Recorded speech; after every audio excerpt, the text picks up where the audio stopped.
Kepolisian di Raja Malaysia mengaku penasaran dengan metode yang digunakan Kepolisian Republik Indonesia dalam mengungkap kasus penyelundupan narkotika yang melibatkan seorang pilot asal Malaysia di Bandara Internasional Soekarno-Hatta, Jakarta. Direktur Departemen Investigasi Kriminal Narkotika Bukit Aman, Datuk Hussein Omar Khan, mengatakan pihaknya tengah menelusuri bagaimana Polri mendeteksi upaya penyelundupan tersebut, termasuk kemungkinan melalui sistem pemindaian, pemeriksaan fisik, intelijen, atau kombinasi dari berbagai metode. Meski demikian, fokus utama polisi Malaysia tetap pada pengusutan jaringan sindikat narkotika bersama Polri dan Badan Narkotika Nasional sebelum mengambil langkah penindakan lebih lanjut. Polisi Malaysia juga telah mengidentifikasi seorang petugas bandara yang diduga terkait dengan lolosnya tersangka dari pemeriksaan keamanan di Bandara Internasional Kuala Lumpur.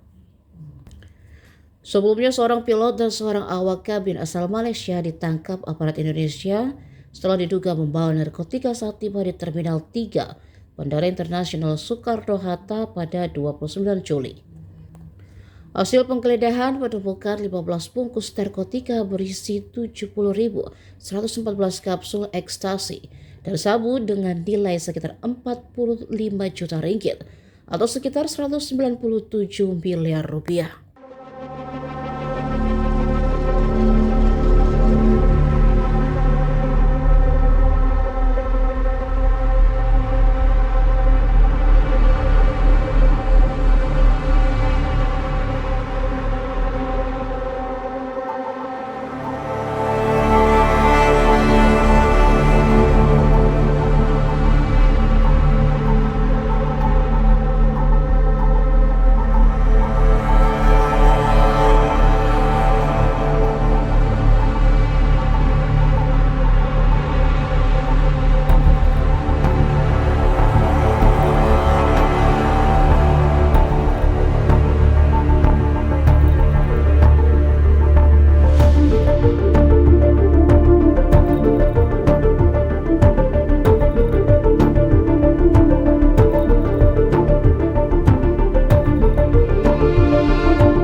Download Tribun X sekarang, menghadirkan lokal menjadi Indonesia.